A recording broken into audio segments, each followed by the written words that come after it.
10h01, horário de Brasília. Bom dia, seja o Morning Show desta terça-feira, dia 4 de julho de 2017, uma terça-feira gélida. Morning Show alternativo, mas ainda assim, o seu Morning Show. Eu sou o Vitor La Regina e vou ficar com vocês nas próximas 2 semanas, enquanto Edgar, Paulinha, Ellen, Vini curtem o frio em outras bandas. Esses são alguns destaques do Morning de hoje, que está só começando. Jovem Pan Morning Show. Cuidado com a saúde. O teste rápido para HIV passa a ser comercializado em farmácias do Brasil. As vendas começaram primeiro no Rio. A partir da semana que vem, o teste estará em São Paulo e no Espírito Santo.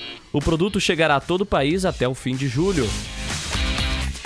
Crise em Brasília, e não poderia ser diferente. O Palácio do Planalto não tem mais sossego. Ontem a PF prendeu Gedel Vieira Lima, um dos PMDBistas mais próximos do presidente Michel Temer. Gaming Disorder. Olha, a Organização Mundial da Saúde pretende classificar o vício em jogos eletrônicos como um distúrbio psiquiátrico. Sobre este assunto, a gente conversa daqui a pouco com o psicólogo e coordenador do Núcleo de Dependências Tecnológicas do IPQ da USP, o Dr. Cristiano Nabuco. Jovem Pan Morning Show. E nesta terça nós temos aqui no estúdio Cláudio Tognoli. Tudo bem, Cláudio? Master, bom dia gélido pra você. Tá todo mundo muito bem agasalhado aqui no estúdio. Augusto Nunes, fala. Bom dia, Vitor. Reginaldo Lopes veio da Finlândia, vocês podem perceber pelo cachecol que eles usam aqui. É Atibaia, mano. Atibaia, né? É quase lá. Atibaia, quase, a temperatura é quase lá. Carolina Ercolim, tudo bem? Bom dia. Já te pergunto qual que é a hashtag de hoje. A hashtag não tem a ver com frio, apesar de você ter vindo parecendo um esquimó hoje pra redação, não, né? mas se eu tô esquimó, o Reginaldo aqui tá Paulista, um explorador polar.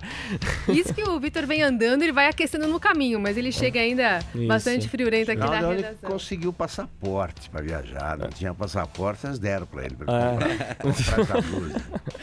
Mas então, a gente não vai falar do frio, mas vai falar do vício. Você falou aí no comecinho sobre essa... obsessão de algumas pessoas pelos jogos eletrônicos, E, enfim, todo excesso é ruim, também vale para videogames e, em alguns casos, o exagero pode ser mesmo uma patologia séria. E esse vai ser o nosso assunto também com o Dr. Cristiano Nabuco. Então, a hashtag de hoje é Meu Vício. Você tem algum vício que queria dividir conosco, Vitor La Regina? É claro que o Twitter vai falar de muitos vícios, assim, assistir séries de madrugada. Ouvir Morning Show, sei lá. Assistir Morning Show, meu vício, é claro, com certeza. Eu vou pensar, Carol. Confessar que sofre do mal de Douglas. Lembra quando o Michael Douglas contou que ele foi flagrado várias vezes pela mulher, ele contou que era viciado em sexo. Que coisa maravilhosa.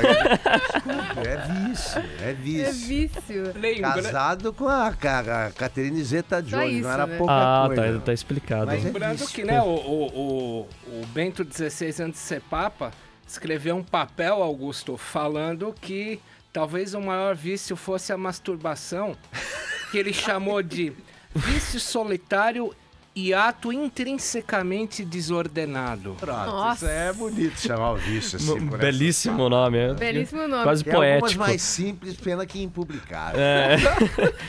Bom, Por exemplo, você pode... O vício do Gedel é obstrução de justiça, não é isso? Sim, a gente exatamente. pode passar isso pra política, enfim. Ele tem um vício imobiliário também, de procurar uns apartamentos. Exato.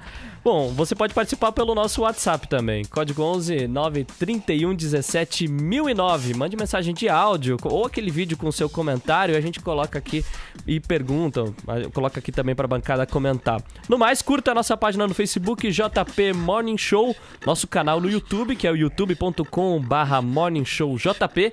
Tem acesso a vídeos e ao conteúdo extra do programa e não deixe de visitar o nosso site jp.com.br, que está de cara nova, todo repaginado, o site da Jovem Pan, Reginaldo. Jovem Pan Morning Show. Então, não podia ser diferente. Vamos abrir o programa indo direto para o centro nervoso do país, para Brasília, conversar com o repórter José Maria Trindade. Afinal, Gedel Vieira Lima, um dos políticos mais próximos do presidente Michel Temer, e agora Gedel está atrás das grades. Zé, bom dia. Como é que a gente pode encarar essa prisão? As excelências estão para lá de nervosas aqui, quase histéricas, né? Muito bom dia, Vitor. Bom dia a todos. Olha, a prisão de Gedel Vieira Lima fragilizou ali a base do governo e ainda mais o PSDB, que anda muito estranho ali entre apoiar ou não apoiar o governo. Ontem à noite, num jantar na casa do presidente da Câmara, Rodrigo Maia, para sondar ali a situação do presidente Michel Temer, a falta do PSDB foi sentida, né? Mas desde o início o partido falava, esse governo Michel Temer tem cara dos G10, dos Padilhas e dos Angorás, se referindo ali a esse grupo próximo ao presidente Michel Temer, que ou está preso ou então sendo investigado pela Lava Jato. Veja bem, José Yunes, que era o assessor direto do presidente Michel Temer, já saiu diante de denúncias. Depois Gedel Vieira Lima, que caiu do governo e agora está preso. Henrique Eduardo Alves era ministro do presidente Michel Temer, está preso. E o Eliseu Padilha está sendo investigado, assim como o Angorá, o Moreira Franco, sendo investigado. Então, a fotografia da posse do presidente Michel Temer com os seus principais ministros, Vitor, é uma tragédia vista hoje, viu? Dá pra gente até descolorir os ministros que estão presos ou estão sendo investigados numa foto oficial, né? Ele fica sozinho. Só dá pra ver o presidente. Agora, Zé, vários ministros sendo investigados e presos, é claro que fortalece o discurso do governo de que o judiciário está travando uma luta contra o presidente para apear o presidente do poder. E para o Planalto o diagnóstico é esse. A prisão de Gedel revela mais uma cena de um enredo, de uma teoria da conspiração que situa Temer como eixo central de um grupo criminoso. Esse é o discurso já que está sendo feito há muito tempo por aqui, e que os grandes líderes partidários, né, a cúpula dos partidos, acabaram comprando também, dizendo que há uma disputa de poder e que o Ministério Público se uniu ao Judiciário. E isso realmente, se acontecesse, seria muito perigoso. Só que esta ação aí contra o Gedel não é nem da Lava Jato, né? Não é nem desse processo, já é outro processo. E olha, Vitor, não pega esse argumento fora dos grandes partidos políticos. Ninguém acredita nesta possibilidade, não. A história é irregularidade mesmo, que vinha sendo praticado como se fosse coisa comum, e agora vem a cobrança, né? Vem a fatura. Tá pegando esse discurso, Augusto? Olha, não pega como não pegou o do Lula, que foi a mesma alegação. O Lula dizia que a Lava Jato foi concebida para persegui-lo, para acabar com o PT. Agora é o Temer que diz que foi feita que a Lava Jato pretende acabar com ele e com o PMDB. É o seguinte, a Lava Jato, a grande descoberta da Lava Jato, e a partir daí começou esse barulho todo, foi a existência de uma quadrilha formada pelo PT, PMDB e PP para para saquear a Petrobras. Então eles pegaram o PT e ainda estão pegando, vão pegar o PMDB, e você vê que não por coincidência são os ministros do Temer, são ex-ministros da Dilma. A gente esqueceu que o Moreira Franco foi ministro dela, sim, que o Eliseu Padilha foi ministro dela, que o Gedel fez o que fez na Caixa Econômica no governo dela, que o Henrique Eduardo Alves foi ministro dela. É a mesma turma. É a mesma turma. Nós apoiamos, aceitamos a posse do Temer porque ele era o vice-constitucional. Quem elegeu o Temer foram eles, né? Para usar o nós e eles do Lula, eles elegeram. Isso é um problema do PT, do PMDB. Eu engoli o Michel Temer e também não esperava que ele chegasse a tanto. E como foi lembrado aí pelo Trindade, não é coisa nem da Lava Jato, é uma ramificação. Agora, a Lava Jato, eu queria aproveitar a oportunidade para acabar com uma lenda urbana que é disseminada ainda no Brasil, que é essa história de que a Operação Mãos Limpas na Itália deu no Berlusconi. Mentira.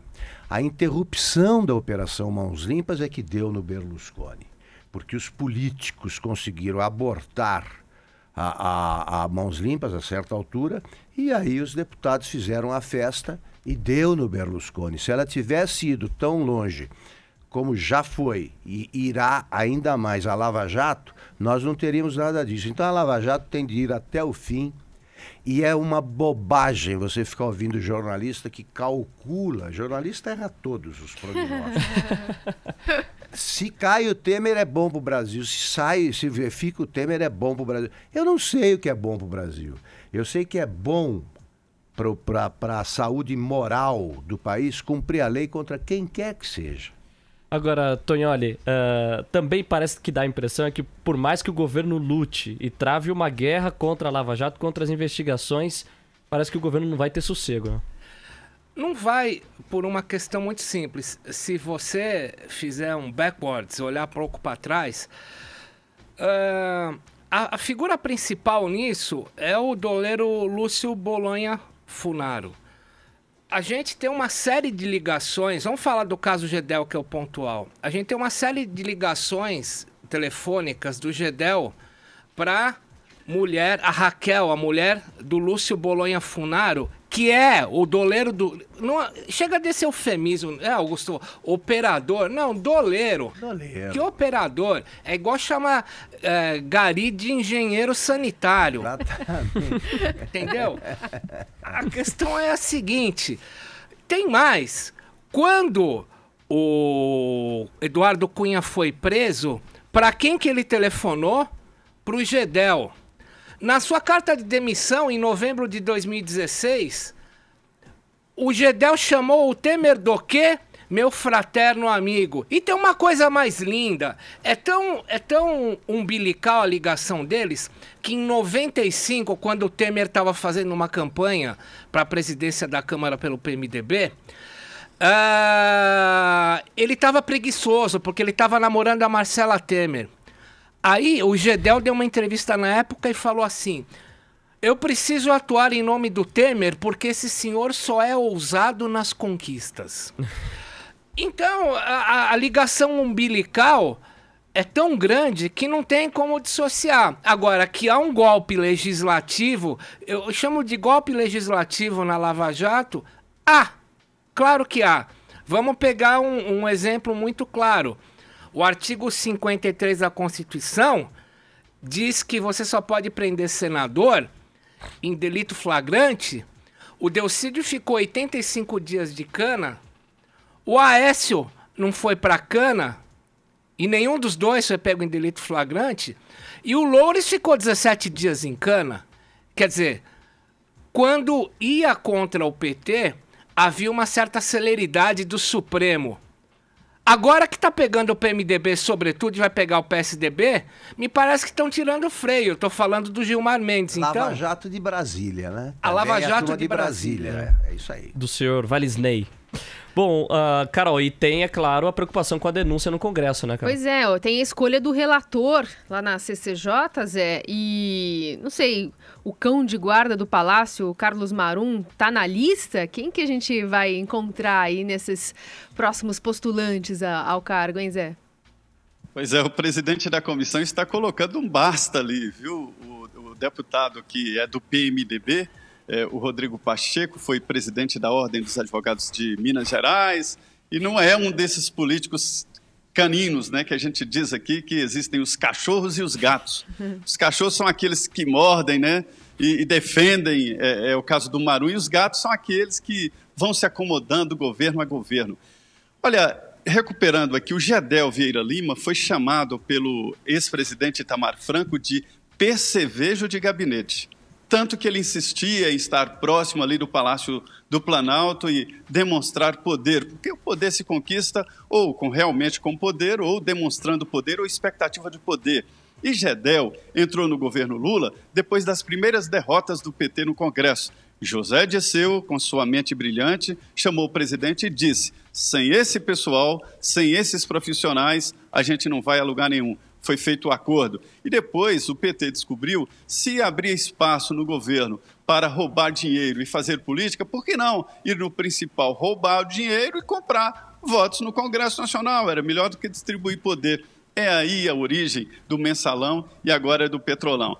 Essa prisão de Gedel vai complicar, sim, para o presidente Michel Temer. A Comissão de Constituição e Justiça não é aquela tranquilidade que imaginavam os articuladores políticos do presidente Michel Temer. Então, o presidente Rodrigo Pacheco ainda nem liberou o nome do relator. Para se ter uma ideia, houve uma grande tentativa de troca de nomes e implantar lá um relator, e ele disse não. Então, há dificuldades agora de previsão do que vai sair da Comissão de Constituição e Justiça, sim, viu, Carol? Fala, Tonholi. Não. Só tô aqui, não. Só tô aqui, não. Bom, Não, eu falo. Please, Augusto. Bom, vocês estão com uma troca de olhares aqui que eu tô achando estranho. Diga, Augusto. É publicidade mesmo. Boa publicidade de vários anos aqui. Boa e legal. Legítima. Ô Tonholi, você falou ali da história do operador e do doleiro.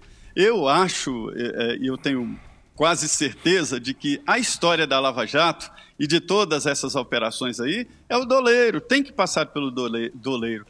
É uma frase minha que diz: não há nada no mundo mais difícil de esconder do que o dinheiro. O dinheiro, você melhora teu sabonete, melhora seu carro e todo mundo, os vizinhos desconfiam, né? Então, o doleiro é aquele cara que entrega dinheiro vivo, entrega dinheiro no exterior, e foi isso que os juízes e os operadores da Lava Jato descobriram. A gente pega o doleiro, pega todo o resto, e é isso que está acontecendo. Você tem razão, doleiro mesmo, lavador de dinheiro, entregador de dinheiro vivo. Gente, não há como sacar 100, 200 mil, 1 milhão numa conta corrente num banco. Então, essas pessoas estão sempre nas mãos de doleiros, né? Eu quero passar a palavra para o Augusto, que ia falar agora.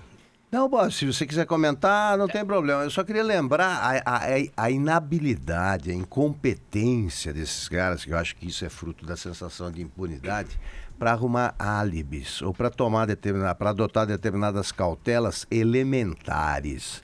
O doleiro... O Lúcio Bolonha Funaro. Você dá o nome completo, Lúcio Bolonha Funaro.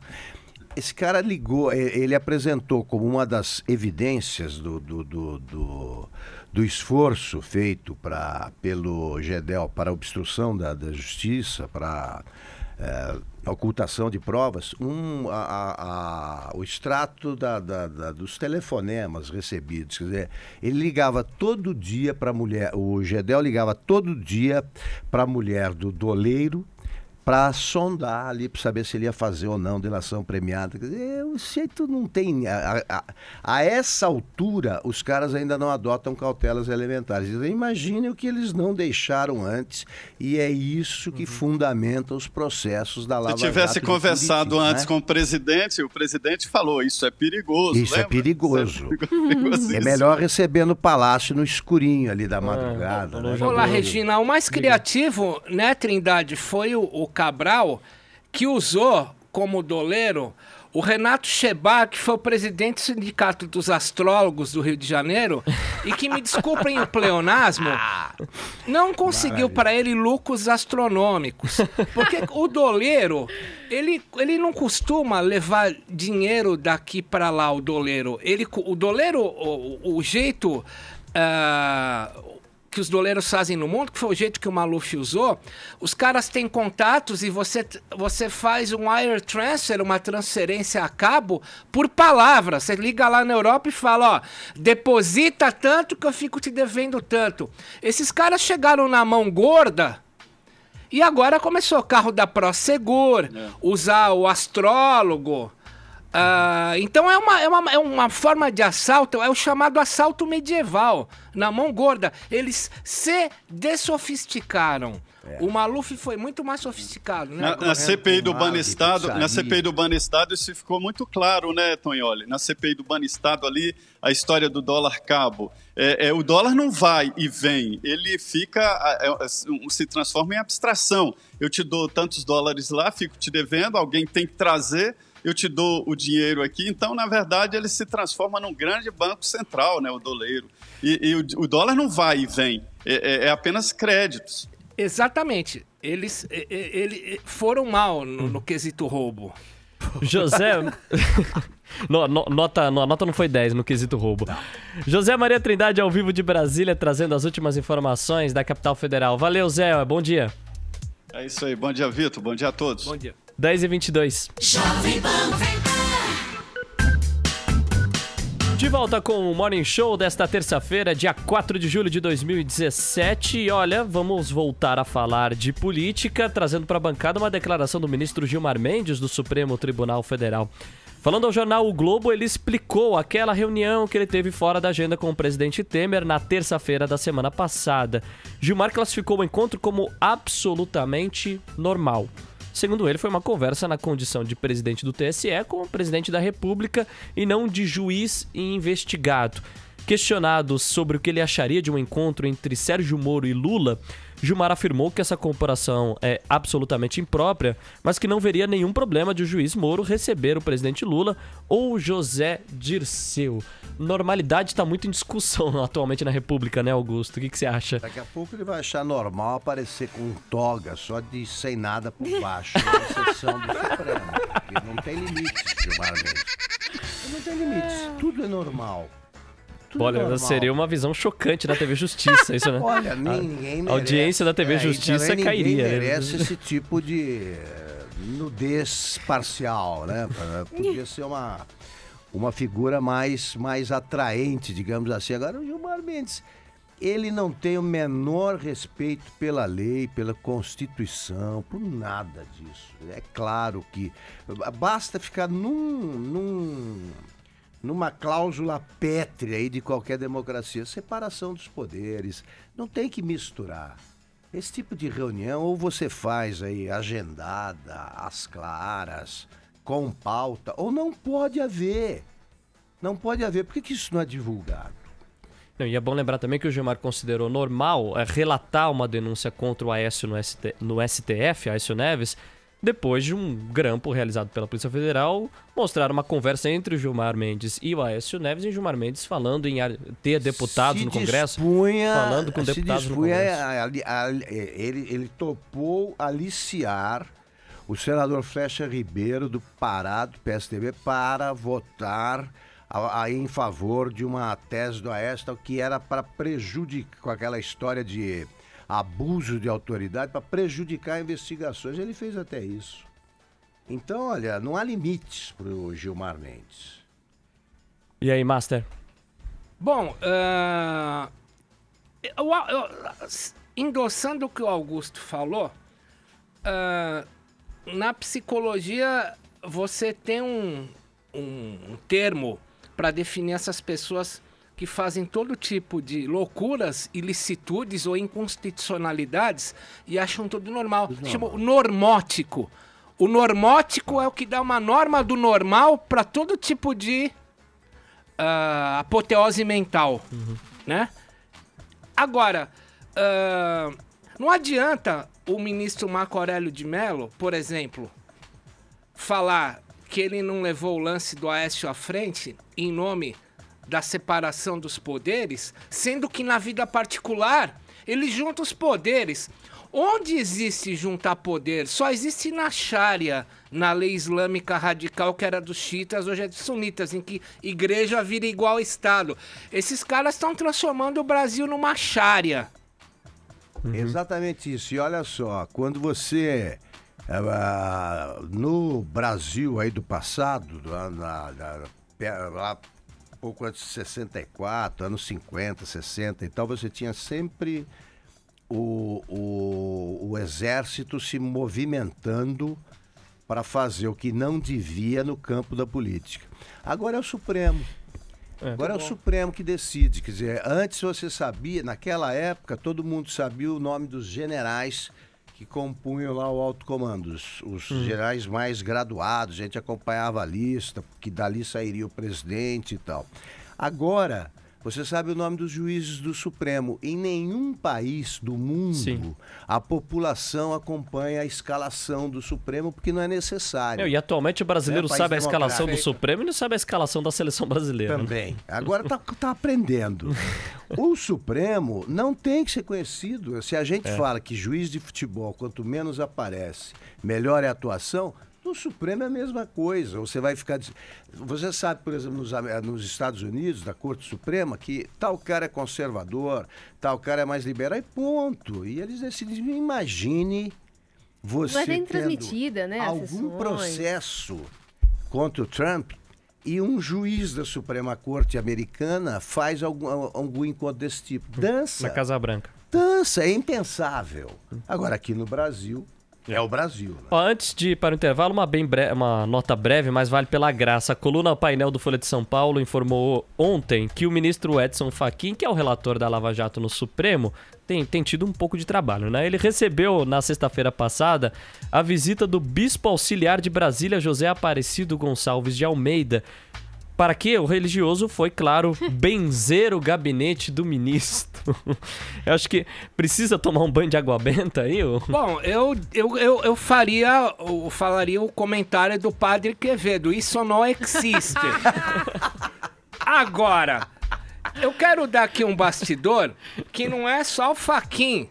Tá fazendo 4 anos, um empresário da colônia judaica convenceu o ministro Barroso do Supremo, né, Augusto? De que ele devia se tornar um judeu converso, porque ele é cristão novo. Arrumaram um rabino, converteram o ministro Barroso e na calada da noite, esse empresário foi com o ministro Barroso no gabinete dele e colocou na porta uma mezuzá, que é, falando mal português, é a benzedura que na religião judaica você põe na porta de casa, remontando a época em que você pintava a porta de casa de sangue para não entrar as 7 pragas do Egito. Então, não é só o Fachin. O Barroso colocou uma mezuzá. Cada um reza por onde pode, né? Filho, eles não precisam de bênção, eles precisam de sensatez, juízo. Mas uma rudinha, assim, no galinho na orelha ajuda também, né? Aí ajuda. 10 horas e 31 minutos, nós já voltamos com o Morning Show. Jovem Pan Morning Show. Aí ajuda. 10 horas e 31 minutos, nós já voltamos com o Morning Show. 10 horas e 35 minutos, horário de Brasília. Estamos de volta com o Morning Show desta terça-feira, 4 de julho de 2017, com a hashtag Meu Vício, Carol. Pois é, e tem umas respostas tão bacanas aqui. O Taylor William diz que, por exemplo, meu vício é estar bravo com alguém e roteirizar na mente a nossa briga. Não de fato e as vias de fato, né? Chegar entendi. a expressar a briga e ficar só pensando nela. Tem aqui, meu vício são compras compulsórias, açaí, café, cigarro, sushi, seriados, rádio, comunicação. Meu vício é ser encalhada. Enfim, o meu vício é amar aqui o Morning Show. Tem bastante gente participando hoje aqui com a hashtag Meu Vício. E, mais uma vez, né? Chegamos ontem ao 2º lugar no Trending Topics Brasil. Exatamente. E se a gente chegar ali entre os 10 primeiros, também tem participação e prêmios aqui do Morning Show. E eu não sei... Você tem algum vício, Vitor Larregina? Eu ainda tô pensando. Ainda? Eu não consigo pensar algo que me... Sabe, algo que me mexa, assim, Marina diariamente. também não tem? Capim Santo. Também Eu tá. gosto do Capim Santo. Agora, tem a mensagem aqui do Twitter, Chimarrão é meu vício, é do Cledir, do Rio Grande do Sul. Não é aquele Cledir do Rio Grande do Sul, mas ele mandou uma mensagem aqui, chimarrão é meu vício. E também mensagem aqui da Larissa, meu vício é assistir o Faustão e ver os memes do Faustão. Também, tem cada vício diferente, né? Comer gelo no calor, também recebemos mensagem assim. Evidentemente hoje eu acho que ela deixou esse vício de lado, né? Espero que sim. Acho que hoje você pegaria uma bela pneumonia. Bom, vamos falar de noticiário internacional, uma notícia importante e preocupante que saiu já aqui na noite de ontem aqui no Brasil, né? Manhã na Coreia do Norte, porque o regime de Pyongyang disse que testou com sucesso um míssil balístico intercontinental nesta terça-feira. O míssil saiu da base de Bangyong e voou por cerca de 930 quilômetros em 37 minutos até cair no mar do Japão, a apenas 300 quilômetros da costa japonesa. Foi o lançamento mais longo já realizado pelos norte-coreanos, o que alcançou maior altitude. Esse projétil teria capacidade para atingir o Alasca, nos Estados Unidos. A Coreia do Norte tem realizado diversos testes na busca de um míssil que possa alcançar o território americano. O presidente sul-coreano, Moon Jae-in, solicitou uma reunião de emergência com o Conselho de Segurança Nacional depois deste lançamento norte-coreano. E um porta-voz do governo chinês pediu calma na Península Coreana, voltou a falar em uma solução pacífica para as tensões na região, lembrando que a China é o único país a manter relações mais próximas com Pyongyang. E parece que a China é muito importante nessa negociação, né? Ela fornece 90% dos insumos para eles. Sem a China, eles não sobrevivem. Esse cara é tão maluco, ele manda o cachorro dele para psicanalista, chama psicopatas. Ele deve ter vários vícios, né? Vamos lembrar que ele matou o irmão dele, que foi preso indo pra Disneylândia com passaporte falso da República Dominicana. Então,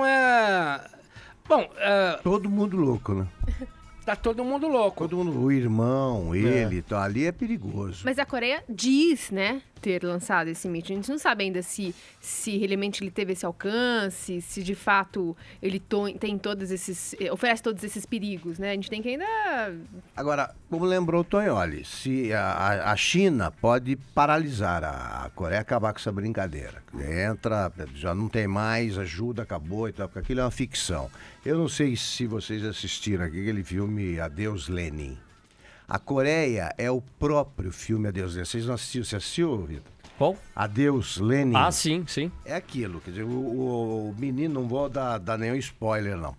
O menino pra... É porque é um filme dos anos 90, pode ficar tranquilo. Mas é um Bastante gente É um viu. clássico. O menino, é para que imperdível. a mãe não tenha emoções, porque ela é cardíaca, ele tem que simular que tá tudo bem na Alemanha Oriental. Continua sendo a Alemanha unificação. Oriental. Continua. Então ele tem que inverter cenas na televisão, por exemplo, para mostrar que quem foge é a turma da Alemanha Ocidental para o paraíso da Alemanha Oriental. Na Coreia do Norte, você aprende que os coreanos do Sul é que são isolados porque eles estão loucos para ir para a Coreia do Norte e a Coreia do Sul não deixa. Então é esse tipo de realidades que eles vivem. Um cara que faz uma coisa dessas é perfeitamente capaz de achar que é capaz, que ele pode invadir a Inglaterra, por exemplo, de barco. De barco. Ele está brincando com fogo porque o Trump, que já deu um chega para lá na China, para a China parar de ajudar a Coreia, se ele sentir, se ele achar que precisa dar uma enquadrada nesse norte-coreano, aí ele solta o negócio para valer. Porque esse míssil, isso é bombinha de São João, né? Esse negócio aí é o voo do Santos Dumont comparado com os Boeings e com os aviões de hoje. Então é uma piada, mas é uma piada perigosa para ele. Para ele, porque ele tá dizendo que ele quer atingir os Estados Unidos, sim, só que esses mísseis são mais do que suficientes para pegar a Coreia do Sul, que é logo aí. É isso. Muito bem, 10 horas e 40 minutos horário de Brasília, Reginaldo. Vamos tocar uma música? Não é sobre... Estamos de volta com o Jovem Pan Morning Show desta terça-feira, gélida, 4 de julho de 2017. Você tenta aí se esquentar com o nosso programa que está tá bombando nesta terça-feira, porque vamos falar de fofoca, né, Carolina e Colinha? É sempre bom falar de fofoca. Você acha que o Morning não fala de fofoca? Meu vício é falar de fofoca, não. E quando a gente fala de fofoca, a gente, grande maioria, fala de casais que terminaram. Uhum. É porque as pessoas se interessam quem tá ficando solteira também. Isso, também e gostam tem de um isso, barraco. uma visão, também. Mas no final das contas, términos de relacionamentos também são frutíferos, né? Rendem.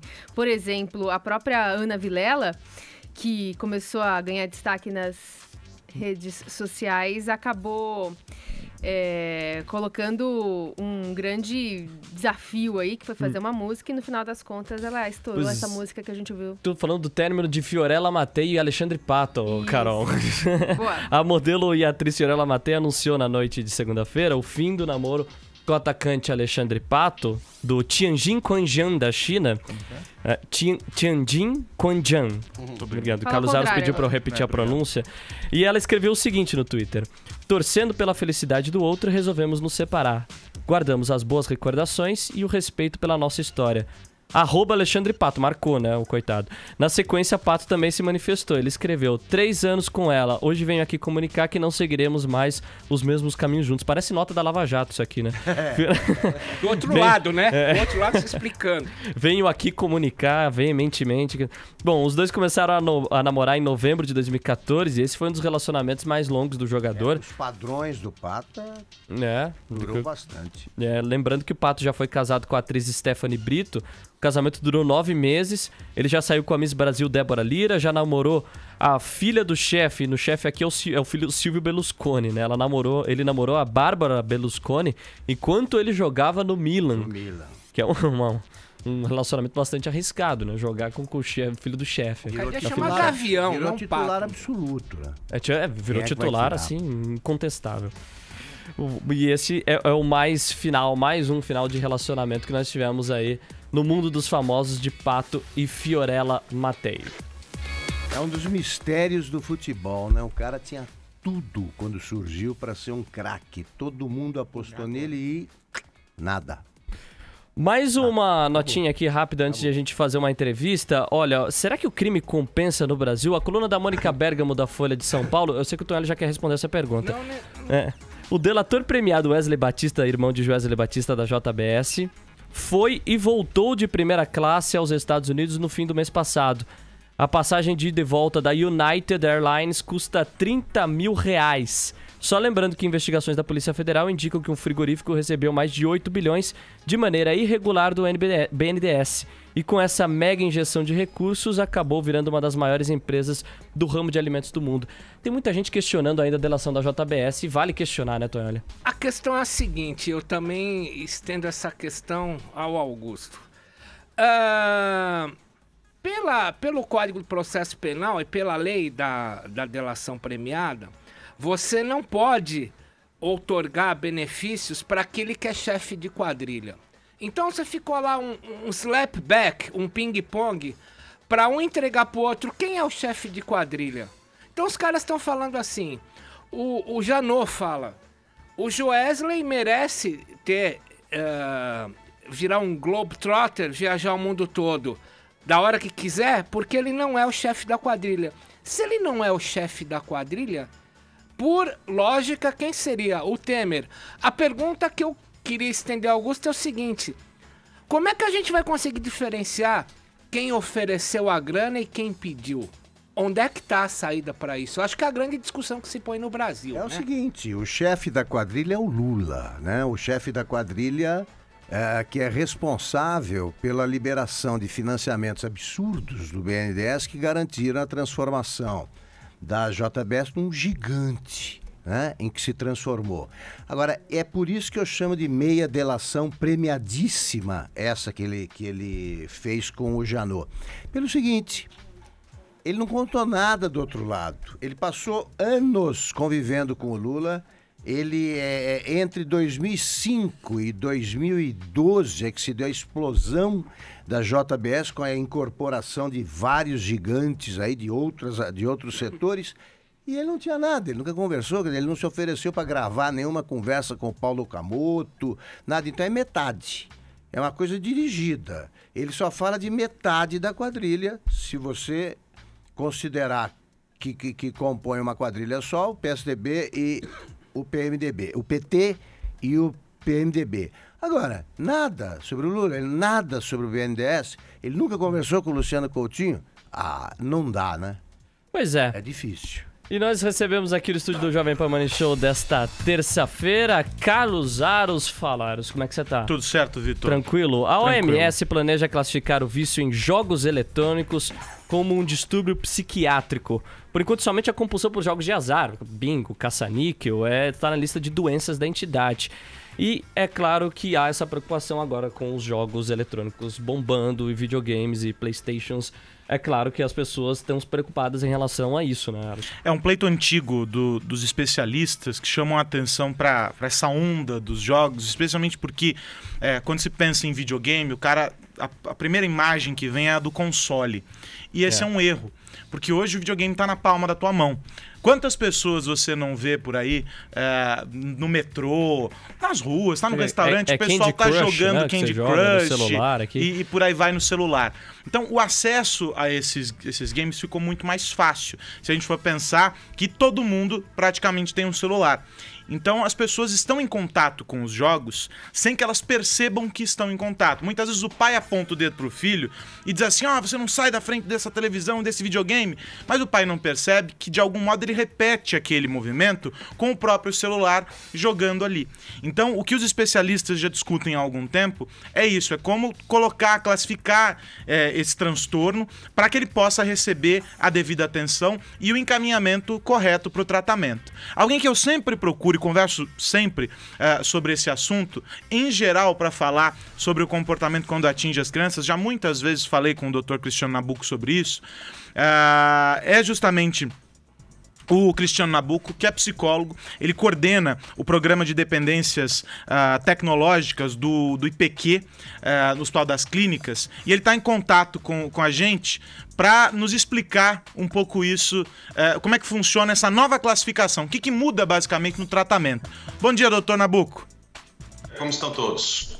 Tudo certo. Doutor, o que muda com essa nova classificação?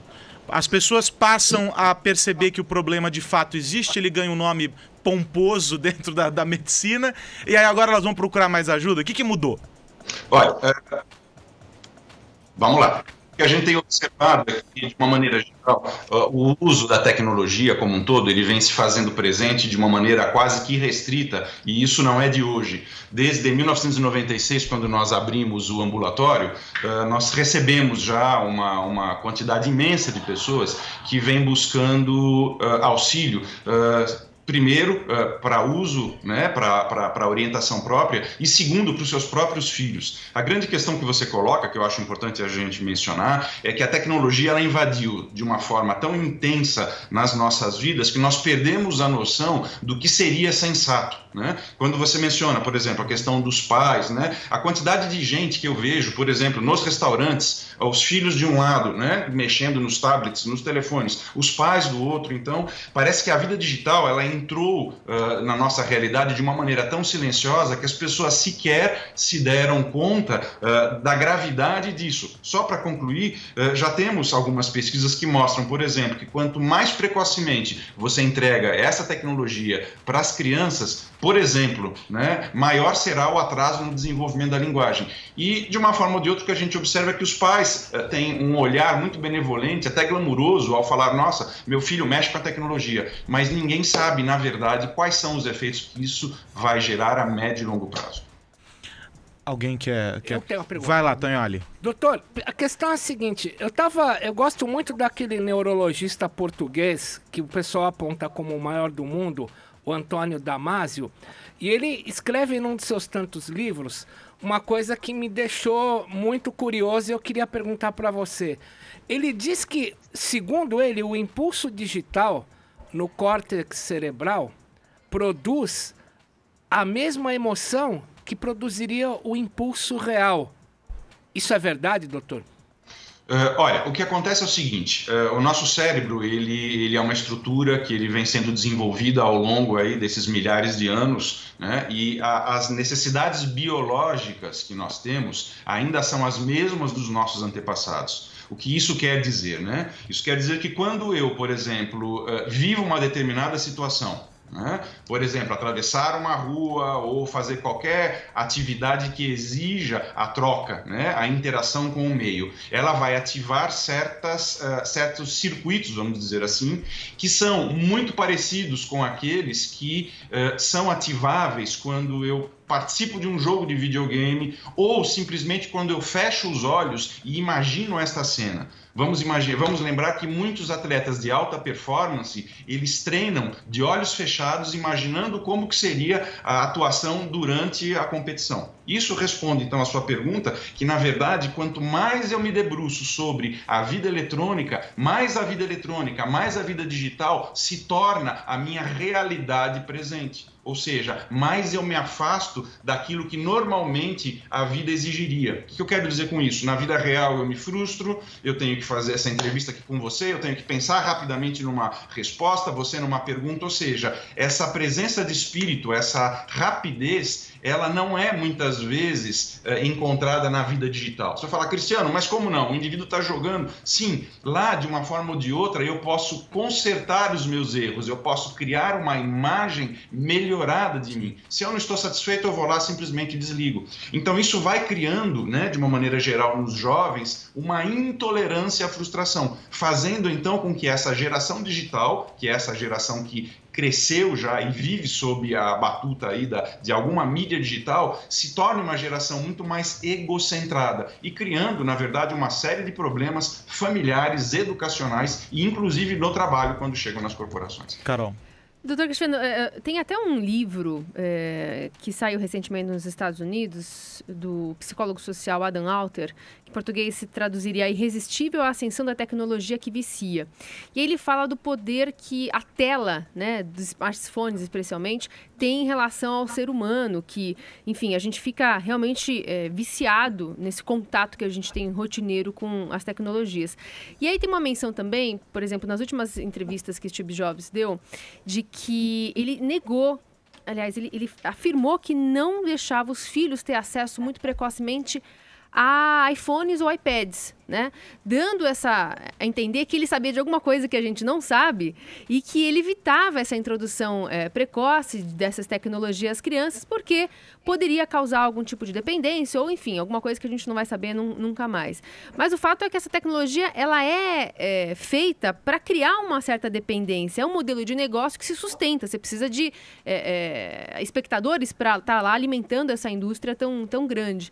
Agora, claro que os jogos têm um segundo fator, né? Tem essa propensão da gente pegar o celular para fazer qualquer coisa e tem o celular que ainda é utilizado para fazer, para você continuar jogando, para você passar as fases. No fundo, Carol, é um escapismo. Eu já ouvi isso de vários especialistas, é um grande escapismo. Eu estou na fila do banco, aquilo não me interessa, eu vou e pego o celular e eu fico por ali. Eu chego num lugar e eu não estou confortável, o celular é a minha muleta para poder sobreviver naquele ambiente. Tá esperando alguém no restaurante. Alguém ali do lado, começava a perguntar do tempo, da mãe. Agora você olha o celular e fica jogando aquele crush, enfim, tudo mais. Com essa nova classificação, esse comportamento que hoje é tido como absolutamente natural, porque todos nós aqui nessa bancada fazemos, inegavelmente, ele passa a ser observado de uma outra maneira e as pessoas começam a se policiar, já que agora nós vamos ter, a partir dessa mudança que a OMS deve fazer, nós vamos ter uma enxurrada de informações sobre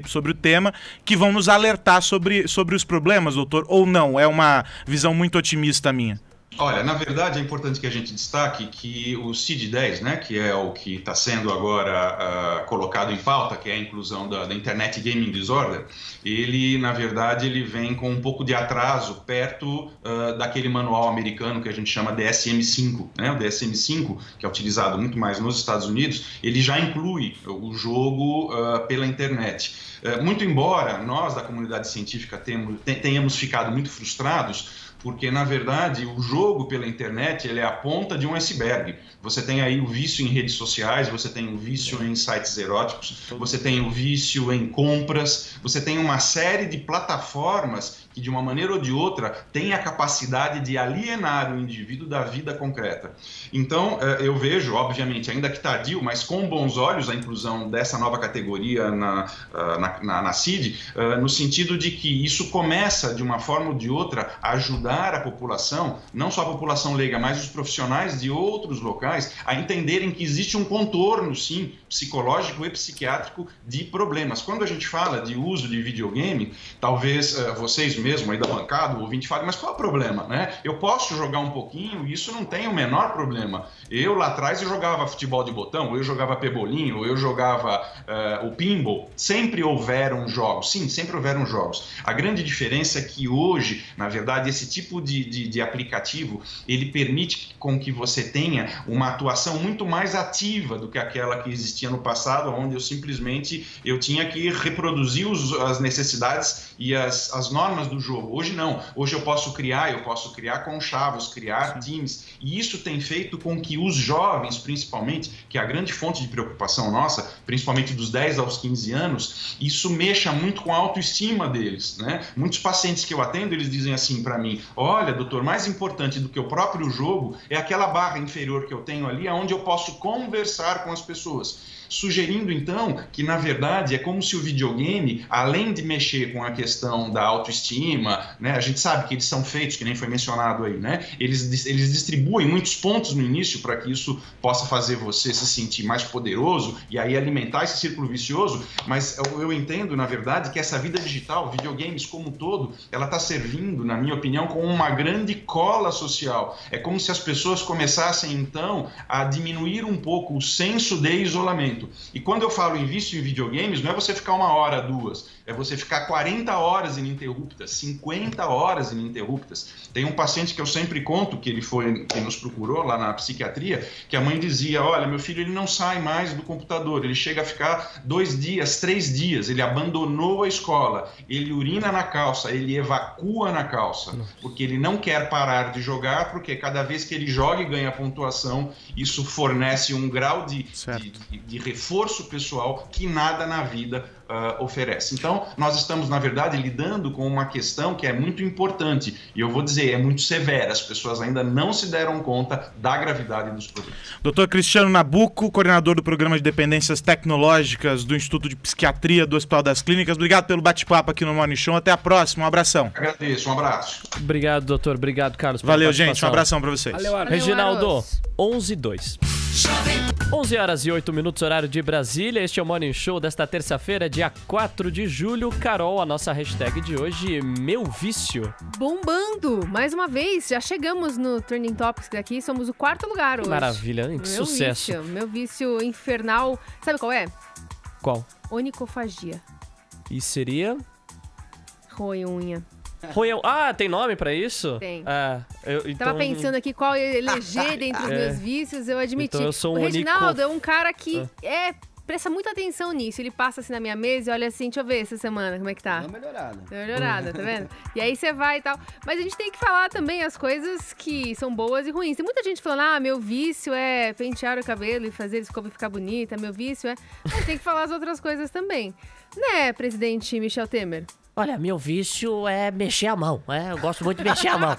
Inclusive, quando eu tenho com os ministros, eu mexo a mão, parece um maestro, Tá vendo? É um vício de linguagem, alguns diriam assim, Olha, Carol...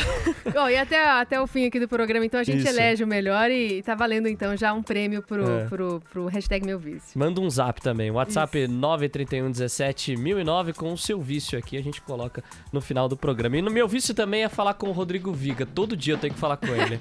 Querendo ou não, né? Todo dia eu tenho que falar com ele, senão meu dia não fica completo, né, Viga? Bom dia. Você é meu caminho, meu vinho, meu vício desde o início. Fala, olha, da onde você desenterrou essa? É a composição dele. Ô, Viga, fala, pequeno falador verde, tudo tranquilo, né?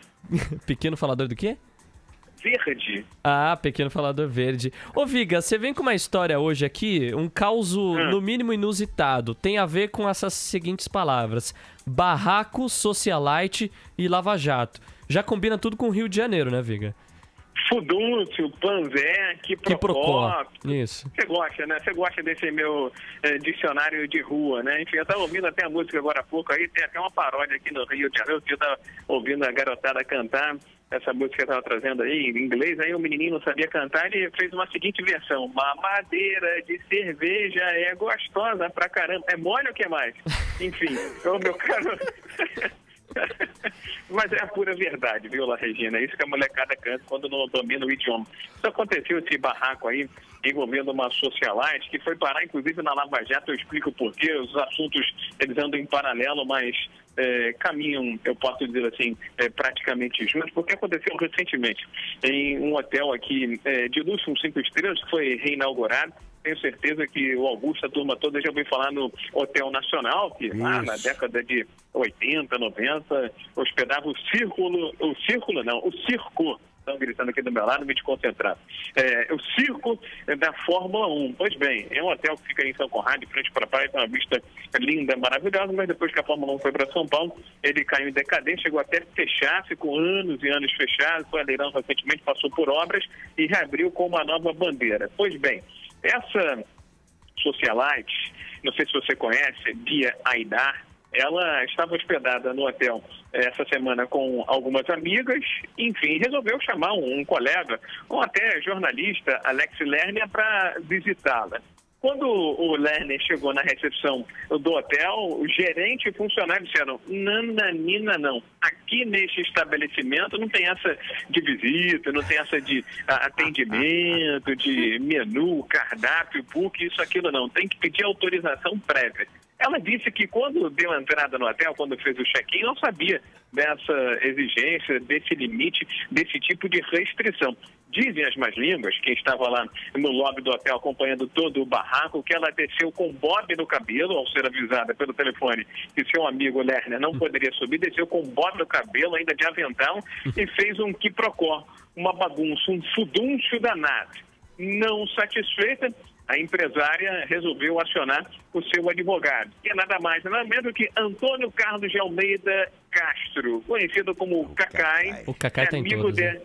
Exatamente, amigo dela e amigo também de quase todo o Congresso Nacional, né? Porque está atendendo a vários políticos brasileiros. E agora o caso vai parar na justiça porque uma hóspede não conseguiu receber a visita de um amigo em um hotel 5 estrelas aqui no Rio de Janeiro. Se essa onda pega, as meninas de Copacabana vão se dar muito mal, viu, meu caro Na Regina? Pois é. Tonholi, eu sinto que você tem algo a comentar sobre isso. Não, sobre a questão das meninas de Copacabana, eu prefiro permanecer em silêncio perante a corte.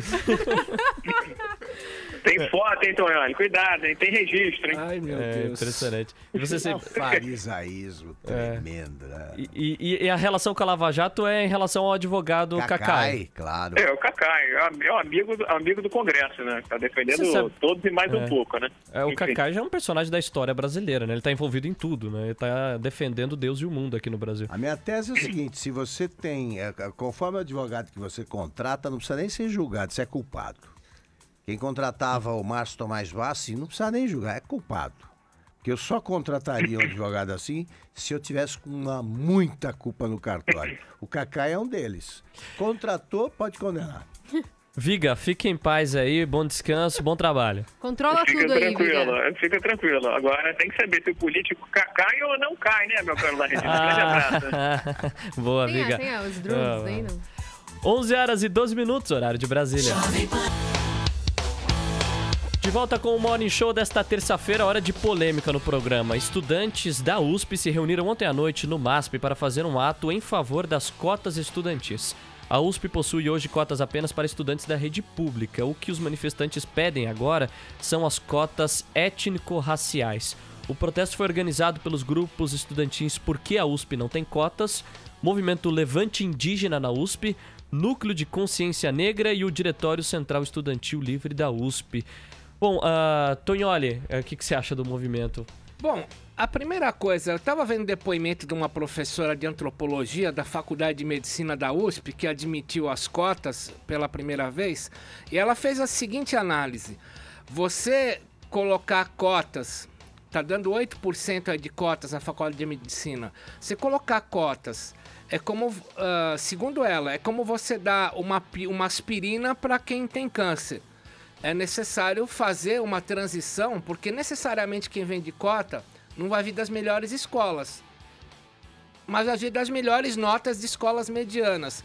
Eu acho que tem que ter as cotas, mas eu quero contar um caso que mostra que eu vivi, eu sou professor da USP já há 23 anos, eu quero contar um caso aqui que mostra que as cotas têm que ter uma adaptação, e eu vou mostrar o que é essa adaptação.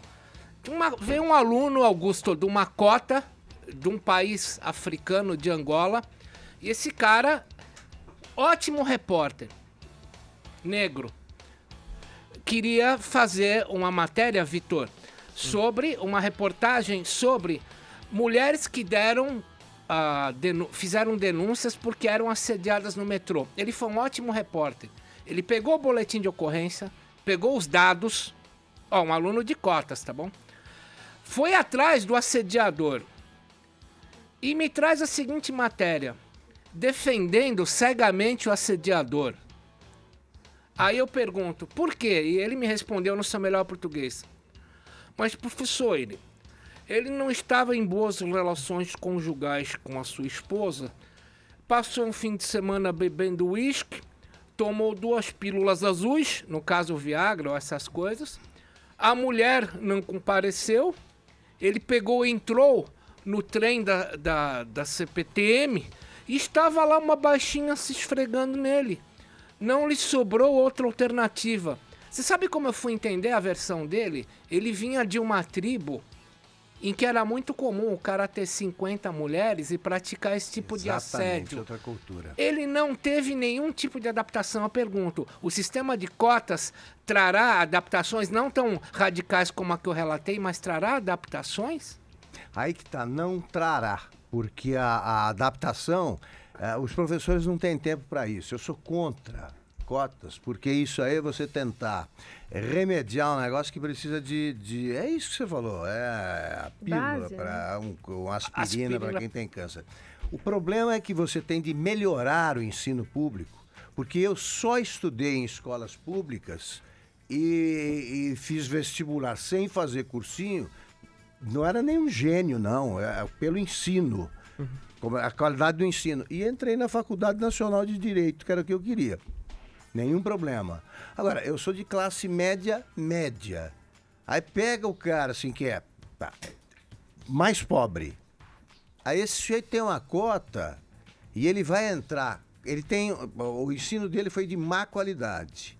Você tem de preencher cotas, ele entra numa faculdade de medicina. Como é que ele vai sair um belo médico desta faculdade se a faculdade não vai preencher as lacunas que ele tem na formação? É uma loucura, sobretudo dependendo dessas áreas. Ali tinha o Tonholi para segurar o maluco ali, que vinha de uma cultura diferente. Medicina, aí não dá. Aí você vai ter cada vez mais médicos assim, pega uma especialidade qualquer e você deixa de ter médicos nas especialidades que fazem realmente falta ao Brasil. Bom, e nós vamos falar agora sobre mais um assunto aqui no Morning Show, que é um assunto de serviço, né? O teste rápido para HIV estará logo disponível nas farmácias de todo o Brasil. As vendas começaram primeiro no Rio, a partir da semana que vem o teste chega às farmácias de São Paulo e Espírito Santo, e o produto será vendido em todo o país até o fim de julho. Tem polêmica em torno disso, Carol? Pois falar de teste de HIV engloba polêmica porque também fala da AIDS.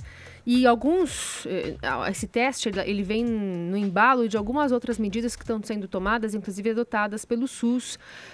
Agora a gente tem, então, esse teste de HIV, porque até então a gente só fazia esse anúncio para a pessoa, né, que muitas vezes são sentenças para quem recebe, por meio de um profissional, né? Ele falava, ele explicava já como é que poderia fazer um tratamento, ou dava uma acalmada no psicológico dessa pessoa que recebia essa notícia. E hoje, então, com esse teste, é um teste que você compra na farmácia, vai poder comprar na farmácia até o fim do mês, e você faz o teste em casa e tem 99,9% de assertividade esse teste.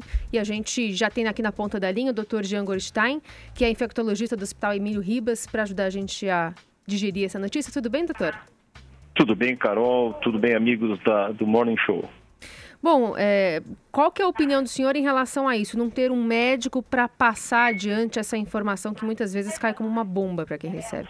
Pois é, eu acho que tem que ser colocado de uma forma muito clara que é um teste, que apesar de ser disponível e é uma vantagem isso, porque a gente vai fazer com que o maior número de pessoas tenham acesso à realização do exame. Imagine aquelas pessoas que moram numa cidade pequena, que o único lugar que faz a testagem é um centro pequeno de médico e que se ela for lá, a vizinha que trabalha, como que ele vai fazer esse teste? Ele acaba não fazendo e muitas vezes ele não vai nem para a cidade do lado porque ele não consegue abandonar a sua atividade cotidiana às custas disso. Então, ter a oportunidade de poder fazer esse teste no anonimato, isso também é um estímulo para que muitas pessoas assim o possam fazê-lo. Mas a interpretação do teste que deve ser muito bem discutida, inclusive na hora de fornecer esse produto ao cliente. Porque nós temos dois aspectos.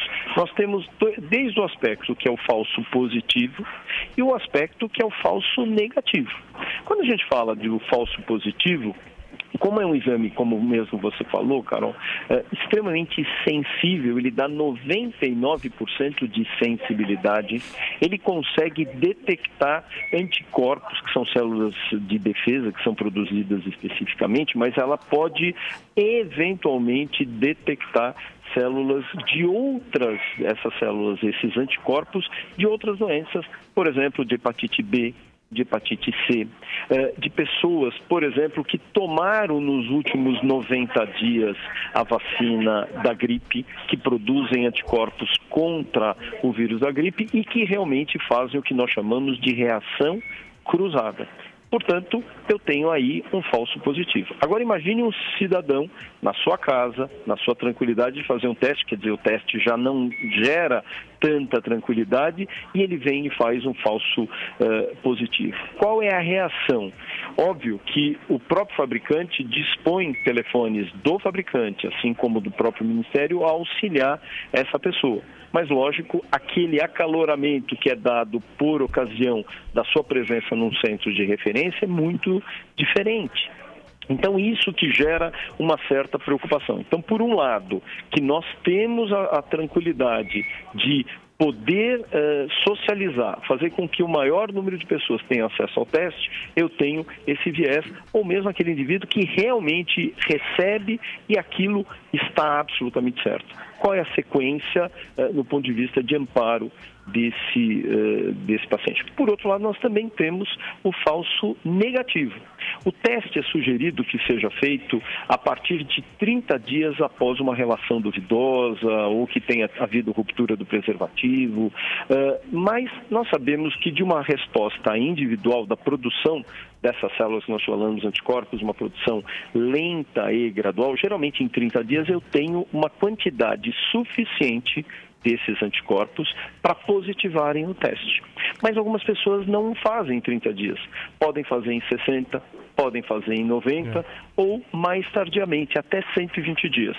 Ou seja, aquele indivíduo que pode fazer aos 30 dias o teste, ele pode vir negativo. E nem por isso dar a tranquilidade plena de que esse indivíduo não esteja contaminado. Então, isso, por isso que também há essa discussões têm que ser levadas em consideração. É sempre bom ouvir o Dr. Jean Gorenstein em relação a justamente isso. Precisa desse cuidado justamente na comercialização deste medicamento, deste teste que chega nas farmácias de São Paulo e do Espírito Santo na semana que vem, mas já começaram no Rio de Janeiro as vendas nessa semana. Doutor, muito obrigado pela participação no Morning Show. Bom dia. Muito obrigado e um grande abraço a vocês. Estamos chegando ao final do programa, 11 horas e 27 minutos. E a hashtag, Carol? Bom, a hashtag bombou, né? Mais uma vez a gente está aqui no Trending Topics e aí a gente também já escolheu a principal, ou pelo menos a que vai ganhar o kit Morning Show de hoje, é o Taylor William, que diz, portanto, que está bravo com alguém e tenta roteirizar na mente a nossa briga, dentre tantas outras muito bacanas, com memes criados só para isso, mas de qualquer forma ficou aí o registro do Taylor que ganhou o kit Morning Show nesta manhã. Parabéns, Taylor. E temos ouvintes também do nosso WhatsApp que mandaram mensagem aqui para a Jovem Pan, para o Morning Show. Eu sou o Romero de Sairé e meu vício é café. Eu tomo muito café por dia. Tem dia que chega até 10 xícaras de café. Abraço. Bom dia, Morning. Bom dia, galera que está aí substituindo o pessoal. Primeiramente, eu queria parabenizar a volta de Cláudio Tognoli. Sou sua fã, tenho seus livros. Quem sabe um dia a gente se encontra para você me dar um autógrafo, por favor. E meu vício, graças a Deus, é ler. Obrigada, bom dia. Marli de São Paulo. Viciado em Tognoli. Mal vício. De manhã até a noite. Exatamente. Bom dia, galera do Morning Show. Aqui quem fala é o Everton Lima de Recife, Pernambuco. E o meu maior vício é ficar no WhatsApp 24 horas por dia. Do nada à noite eu acordo, já mexo no WhatsApp. De manhã, WhatsApp. O almoço, WhatsApp. No trabalho, WhatsApp. Eu tô viciado mesmo. Tá, eu acho que você tá viciado mesmo, mas fica tranquilo, velho. Pelo menos no Morning é bom ele ficar no WhatsApp, ele manda mensagem pra gente. 931-17-1009. Bom, terminamos aqui o Morning Show desta terça-feira. Valeu, Augusto, Carol, Tognoli. Até. Valeu. Estamos de volta amanhã. Bom dia. Você ouviu Jovem Pan